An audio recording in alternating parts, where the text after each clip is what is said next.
Hey, what up, guys? Doing another What's Next. This is on Tugstogt Nyambayar, former world title challenger. He's currently my number 8 featherweight in the world right now at 126 pounds.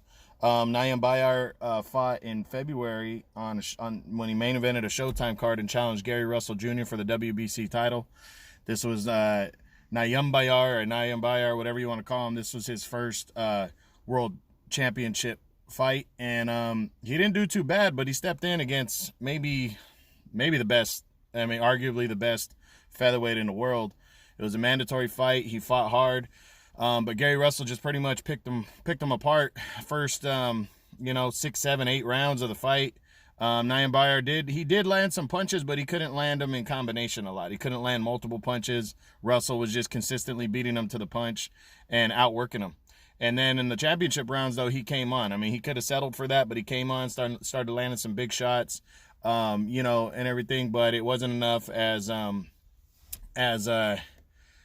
he became the new, he would drop a convincing unanimous decision, but he fought good enough to where the WBC still has him ranked number 3 in their ratings. So, let's take a look. Let's take a run through the top 10 and see what's next for King Tug, as they call him, or Tugstogt Nyambayar. We start with number 1 undefeated IBF champion Josh Warrington of the United Kingdom.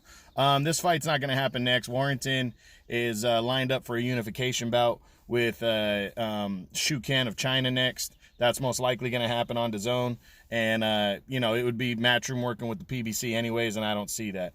Number 2 would be a rematch with Gary Russell Jr. Not going to happen. Gary Russell beat him soundly. Russell's not going to fight him again. He's not a big name. Even though they're both PBC guys, it wouldn't make sense for Russell. Number 3 is Kid Galahad. Now, here's where it gets interesting. Galahad is currently the IBF's mandatory number 1 contender, but Galahad's also number 2 in the WBC right now. Jesse Magdaleno's number 1, but there's talks, of Magdaleno possibly fighting Michael Conlan for the WBO title if Shakur Stevenson vacates. That's a possibility right now. And the thing is Galahad might have to wait around for his IBF mandatory against Josh Warrington, the winner of Josh Warrington or Shu Ken. Now, he's probably going to wait around because that's going to be a unification bout. He wants a rematch with Warrington anyways. It would be on DAZN. Probably would do that. But if Magdaleno moves on and Galahad wants a quicker title shot, and the reason I say that is Gary Russell Jr. mentioned after beating Nyambayar, he mentioned that he wants to move up to 130 or 135, and he would probably vacate the WBC title. Now, if he does that, which I think is a possibility, Nyambayar might be straight in line to fight for the vacant belt, and Galahad could be one of his opponents. Now, I don't think it's going to happen. I'm leaning towards the less likely because Galahad is already the IBF's mandatory number 1 contender, but it's still a possibility because of where these guys are ranked in the WBC. So keep that in mind. Number 4 is former 2-division champion Carl Frampton. Not going to happen. Frampton's moving up to 130 and fighting for the WBO 130-pound title next. So no chance of that one. Number 5 is Shu Ken of China, the WBA champion. Not going to happen. Ken is going with a mandatory fight against undefeated IBF champion Josh Warrington next. So him and Nyambayar is not going to happen. Number 6 is undefeated WBO champion Shakur Stevenson.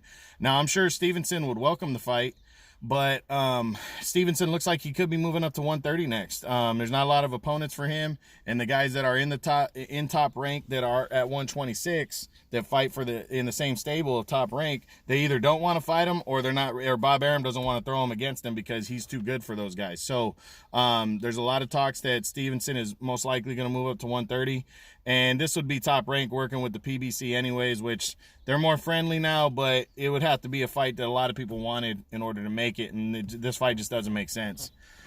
Number 7 is former WBA champion Jesus Rojas. Haven't heard anything out of the Rojas camp and what he's doing next. Conceivably, I think it could happen, but does Rojas want to come back and after almost a year off, and by the time the coronavirus pandemic is over, it would be over a year, and take on a guy like Nyambayar? Plus, we don't know who Rojas is with.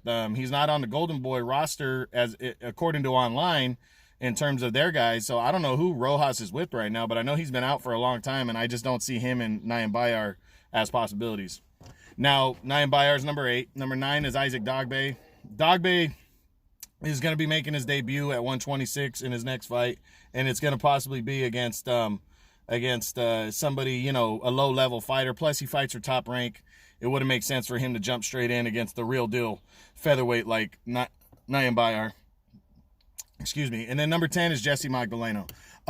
Here's another fight that is possible because Jesse Magdaleno is number 1 in the WBC. And Nyambayar is number 3. Now, there's a couple possibilities here. These two guys could fight in a final eliminator next because the number 2 kid Galahad is the number 1 rated contender for the IBF title, and he's probably going to wait around for the winner of Warrington and Shukan because they're going to unify belts, and he's already the IBF's mandatory number 1 contender. So these two guys, Magdaleno and Nyambayar, could collide in a WBC final eliminator if Galahad moves on and just focuses on his the IBF mandatory. The other possibility is these two guys could lock horns for the vacant WBC title if Gary Russell, it does indeed move up to 130 or 135 and vacates the belt. So this is a big possibility for Nyambayar right here. And that's it for the top 10. So what do I think Tugstogt Nyambayar is going to do next? I honestly think he's going to wait around to see the Gary Russell situation and how it unfolds. Nyambayar wasn't a very hugely active fighter. He was fighting a couple times a year coming into this. He took over a year off before he got the fight with Russell. Now we got the pandemic, so I don't think he's in any rush to come back. And he should see how things shake out because he's still highly rated by the WBC. Maybe he can get himself a final eliminator next, go straight into that, or a title fight. Who knows? But he is a good fighter. He brings it, a lot of action. He just stepped up against Gary Russell, and Gary Russell's one of the best in the world. So, all right, guys, that's it. That's the What's Next on Tugstogt Nyambayar. Hope you enjoyed it. True Boxing, you've been hit with the truth.